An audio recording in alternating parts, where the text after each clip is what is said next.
আসসালামু আলাইকুম প্রিয় দর্শক, সবাইকে স্বাগতম জানাচ্ছি আমার আজকের পর্বে। আজকে আমি আপনাদের আলু আর ময়দা দিয়ে ভীষণ মজার এবং মুচমুচে একটি বিকেলের নাস্তা তৈরি করে দেখাবো। বাচ্চাদের টিফিনের জন্য কিংবা অতিথি আপ্যায়নে কোনো রকম ঝামেলা ছাড়াই ঝটপট এই নাস্তাটি তৈরি করে নিতে পারবে। আশা করছি রেসিপিটি আপনাদের সবার কাছে ভীষণ ভালো লাগবে। তো চলুন রেসিপিটি দেখে নিচ্ছি। এই রেসিপিটি তৈরি করার জন্য প্রথমে একটি মিক্সিং বলে 1 কাপ পরিমাণ ময়দা নিয়ে নিচ্ছি। দিয়ে দিচ্ছি স্বাদমতো লবণ। এরপর দিয়ে দিচ্ছি 1 টেবিল চামচ পরিমাণ সয়াবিন তেল। এখন সবগুলো উপকরণ খুব ভালো করে মিশিয়ে নেব। তেল ভালো করে ময়দার সাথে মিশিয়ে নিতে হবে, এতে ডোটা পারফেক্ট হবে। যখন দেখবেন এভাবে মুঠো করলে ময়দা দলা পেকে যায়, তাহলে বুঝবেন পারফেক্টলি মাখানো হয়ে গিয়েছে। এখন এর মধ্যে অল্প অল্প করে নরমাল পানি অ্যাড করে একটি সফট ডো তৈরি করে নেব। ডোটা একেবারে নরম হবে না কিংবা অনেক বেশি শক্ত করে ফেলা যাবে না। তো আমার ডোটা তৈরি হয়ে গিয়েছে। এখন এটিকে একটি ঢাকনা দিয়ে ঢেকে রেখে দেব প্রায় 10 মিনিটের জন্য। এবার অন্য একটি মিক্সিং বলে 3টি মিডিয়াম সাইজের আলু খোসা ছাড়িয়ে সেদ্ধ করে নিয়েছি। এখন আলুগুলোকে একটি গ্রেটার দিয়ে গ্রেট করে নিচ্ছি। আপনারা চাইলে কাঁটা চামচ কিংবা হাত দিয়েও ম্যাশ করে নিতে পারেন। তো আমার আলুগুলো গ্রেট করা হয়ে গিয়েছে।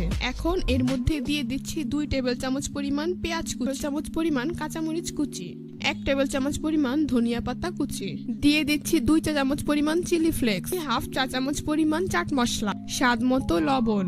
এখন সবগুলো উপকরণ খুব ভালো করে মিশিয়ে নেব, তবে ঝালটা আপনারা আপনাদের পছন্দ অনুযায়ী দিতে পারেন। তো সবকিছু খুব ভালো করে মিশানো হয়ে গিয়েছে। এখন এটাকে এক সাইডে রেখে দেব। 10 মিনিট পর আমার ডোটা পারফেক্টলি সেট হয়ে গিয়েছে। এটাকে একটি বোর্ডের উপর নিয়ে নিচ্ছি। এখন এটাকে 3 ভাগ করে নেব। 2 ভাগ আমি একটি বাটিতে ঢাকনা দিয়ে রাখবো, তাহলে ডোটা ড্রাই হয়ে যাবে না। আর 1 ভাগ ডো নিয়ে এভাবে গোল করে নিচ্ছি। তারপর এভাবে চেপে উপরে একটু ময়দা দিয়ে মোটামুটি পাতলা একটা রুটি বেলে নিচ্ছি। রুটিটা খুব বেশি পাতলা করার প্রয়োজন নেই।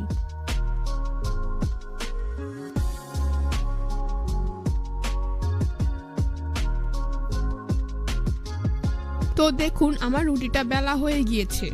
এখন এরকম একটি কৌটার মুখ দিয়ে গোল শেপের কয়েকটি লেচি কেটে নিচ্ছি। দেখুন কৌটার মুখ দিয়ে আমি এভাবে লেচিগুলো কেটে নিয়েছি। এখন অতিরিক্ত যে অংশগুলো আছে সেগুলো সরিয়ে নিচ্ছি।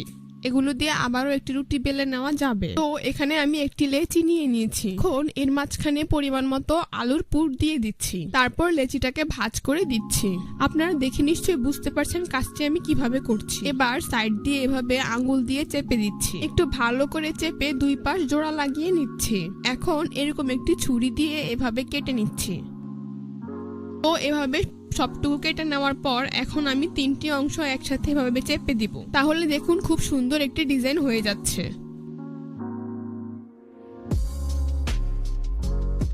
তো এভাবে আমি একটি নাস্তা তৈরি করে নিয়েছি। একইভাবে আরো একটি নাস্তা তৈরি করে আপনাদের দেখিয়ে দিচ্ছি।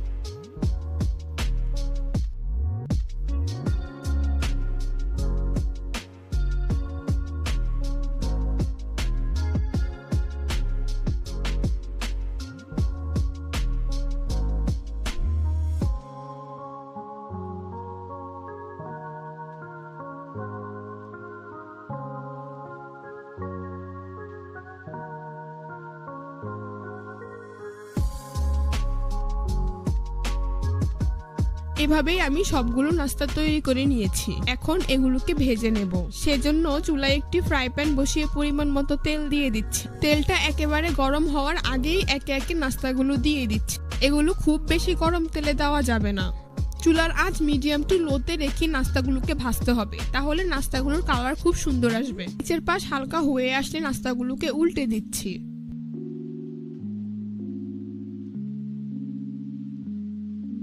এভাবে কিছুক্ষণ পরপর উল্টে পাল্টে একটু সময় নিয়ে ধৈর্য সহকারে নাস্তাগুলোকে গোল্ডেন ব্রাউন কালার এবং ক্রিস্পি করে ভেজে নেব।